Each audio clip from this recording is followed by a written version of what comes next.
अगर आप भी लेना चाहते हैं देश दुनिया की तमाम जानकारी तो आज ही सब्सक्राइब करें हमारे चैनल को। साथ ही नीचे दिए बेल आइकन को जरूर दबाएं ताकि हर अपडेट आप तक पहुंच सके। नमस्कार, प्रभात साक्षी न्यूज नेटवर्क पर आप सभी का स्वागत है। सबसे पहले आप सभी को ईद की बहुत बहुत मुबारकबाद। ईद का पर्व पारंपरिक उल्लास और सोशल डिस्टेंसिंग के नियमों का पालन करते हुए मनाया जा रहा है। आज दिल्ली की जामा मस्जिद में सुबह सुबह ईद की नमाज अदा की गई और इस दौरान आप देखिए कि जो पुलिस वाले हैं हमारे, वो सभी का एक तो तापमान चेक कर रहे थे जो भी आ रहा था मस्जिद में, और उसके बाद ही उसको प्रवेश करने दिया जा रहा था। और मस्जिद में भी नमाज के समय पूरा सोशल डिस्टेंसिंग किस तरह से बनाए रखी जाए, इसके लिए जो मस्जिद प्रशासन है उसकी तरफ से भी इंतजाम किए गए थे। लोगों ने भी इस बात का ध्यान रखा कि जो SOPs हैं उसका पालन हो और जो उसके बाद नमाज अदा की गई। और जो बच्चे हैं, लोग हैं, बड़े उल्लास में हैं क्योंकि एक ही पर्व है और ख़ासतौर पर इस कोरोना के दौर में कुछ पल आ रहे हैं खुशियों के, तो लोग उसको अच्छे से एंजॉय भी कर रहे हैं। अब आप देखिए कि ये जो हमने आपको दिल्ली की जामा मस्जिद के हम जो आपको दृश्य दिखा रहे हैं, इसके अलावा अगर आप देखें देश के अन्य भागों में तो कई जगह ऐसी भी हैं जहां पर कोरोना का प्रकोप ज़्यादा है, वहां पर लॉकडाउन लगा हुआ है। और ख़ास तौर पर मस्जिद प्रशासन ने ही लोगों से तो ये अपील की है कि आप घर पर ही रहें, वहीं पर नमाज अदा करें। तो लोगों ने घर पे नमाज अदा की है और मस्जिदों में कई जगह भीड़ नहीं लगी है, कई जगह मस्जिदें बंद रही हैं। इस तरीके के जो दृश्य हैं वो भी देश भर से आ रहे हैं। फिलहाल आपको दिखाते हैं जामा मस्जिद में आज जो नमाज अदा की गई, थोड़ी सी उसकी झलकियाँ। उसके बाद आपको लिए चलेंगे केंद्रीय अल्पसंख्यक मामलों के मंत्री मुख्तार अब्बास नकवी के घर। आपको दिखाएंगे कि उन्होंने भी किस तरह से नमाज अदा की है अपने घर पर ही, और क्या कह रहे हैं, कैसे मुबारकबाद दे रहे हैं नकवी जी।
डर का माहौल तो है, लेकिन उसमें सावधानी लेके हम लोग चल रहे हैं। सारी जो भी मास्क वगैरह हैं हम लोग यूज कर रहे हैं, सोशल डिस्टेंसिंग कर रहे हैं। नहीं, तैयारी तो पहले जैसा तो कुछ है ही नहीं देखा जाए तो।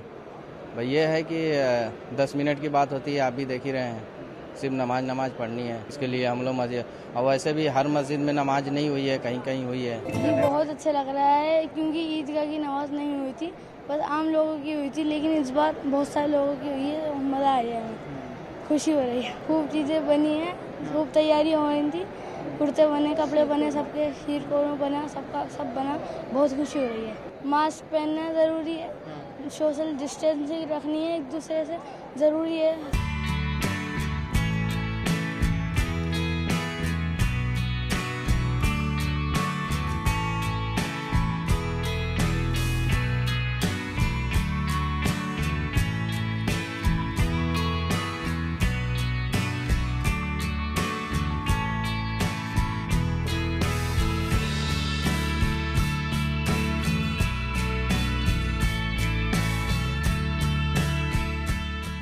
ईद उल अज़हा की सभी देशवासियों को बहुत बहुत शुभकामनाएं, मुबारकबाद। सभी देशवासी, न केवल देशवासी, पहले पूरी दुनिया में अमन व अमान हो, दुनिया के लोगों की सेहत और सलामती पूरी तरह से सुरक्षित हो, अच्छी हो।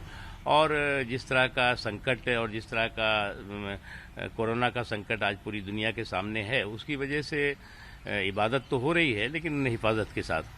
और जो हिफाजत के साथ इबादत है उसमें जुनून और जज्बे में कमी नहीं है, जो ईमान है उसमें कमी नहीं है। और आज पूरी दुनिया में ये हालात हैं और जल्द से जल्द ये हालात ठीक हों। मेरे देश में जो लोग संयम अनुशासन के साथ इस लड़ाई को लड़ा है जिन्होंने, उनको भी मैं बहुत बहुत मुबारकबाद देता हूं। और हमारे देश के लोगों का संयम, हमारे देश के लोगों का अनुशासन और हमारे देश का जो एक मजबूत नेतृत्व है नरेंद्र मोदी साहब का, उसकी वजह से आज तमाम तरह की जो दिक्कतें परेशानियां हैं वो धीरे धीरे कम हुई हैं कोरोना के को लेकर के।